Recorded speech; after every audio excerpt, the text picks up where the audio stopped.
আমি ভাৰতীয় জনতা party SC মৰ্চাৰ ফালৰ পৰা আহিছোঁ। আপোনালোকৰ জিলাৰ এখেত হৈছে দেৱজিৎ দাস সভাপতি আৰু এখেত সাধাৰণ সম্পাদক পবিত্ৰ দাস আৰু মই আপোনালোকৰ জিলাৰে প্ৰভাৰী। গতিকে আপোনাৰ খুব ভাল লাগিছে, আপোনাৰ এটা নতুন সংস্থাপন এটা হ'ল আৰু এই সংস্থাপনটোৰ কাৰণে আমি আপোনাক অভিনন্দন জনাইছোঁ। আৰু এই সুযোগতে আপুনি আমাৰ ভাৰতীয় জনতা পাৰ্টিৰ দলটো পোনপটীয়াকৈ মানে থাকিবই, তাৰ লগতে আপুনি মুখ্যমন্ত্ৰী মহোদয়ক আপুনি কি বুলি ক'ব অকণমান কওক।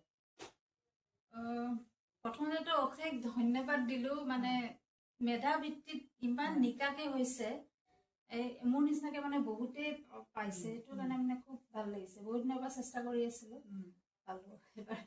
মেধা ভিত্তিত পাইছে, কোনো ক'তো লাগিব লগা হোৱা নাই, আকৌ ঘুচ দিব লগা হোৱা নাই, আৰু এই মেধা ভিত্তিত যাতে আৰু নতুন প্ৰজন্মই আৰু পাওক নহয় জানো, তাৰে কামনা কৰিছোঁ নহয়।